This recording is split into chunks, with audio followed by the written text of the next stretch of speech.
OIT studio এটি এমন একটি অ্যাপ যে অ্যাপটা প্রত্যেক কন্টেন্ট ক্রিয়েটার ইউজ করে, বাট প্রবলেম ইজ অনেক নিউ ক্রিয়েটাররা জানেই না কিভাবে এটি প্রপারলি ইউজ করতে হয় এবং এর মোস্ট ইম্পর্ট্যান্ট সেটিংসগুলি, যার ফলে তাদের ভিডিওতে না কোনো ভিউজ আসে না কোনো ইমপ্রেশন আসে। তাই আজকের ভিডিওতে আমি সেই মোস্ট ইম্পর্ট্যান্ট সেটিংসগুলি দেখাবো যেগুলি অন না করলে কিয়ামত হয়ে গেলেও তোমার ভিডিওতে না কোনো ভিউজ আসবে না ইউটিউব কোনো ইমপ্রেশন দেবে।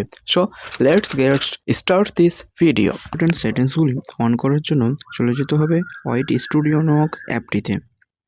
OIT স্টুডিওতে প্রবেশ করার পর এই চ্যানেল আইকনে ক্লিক করতে হবে।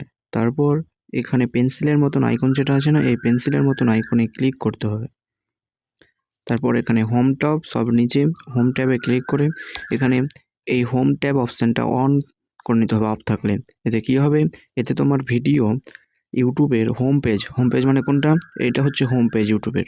এই তো এটা হচ্ছে ইউটিউবের হোম পেজ। এখানে তোমার ভিডিও শো করবে, এখানে শো করবে যদি ওটা সেটিংসটা অন থাকে।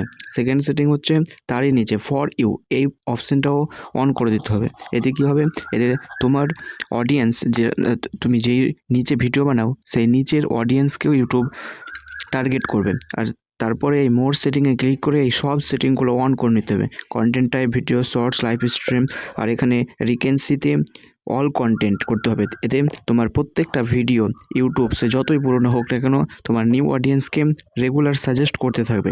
এগুলো অন করা হয়ে গেলে তুমি রেগুলার ভিডিও আপলোড করো, দেখবে সাকসেস তুমি অবশ্যই পাবে। তাহলে এই ছিল ভিডিওটি ভালো লাগলে লাইক করো এবং চ্যানেল নতুন হয়ে থাকলে চ্যানেলটিকে সাবস্ক্রাইব করে পাশে থাকো।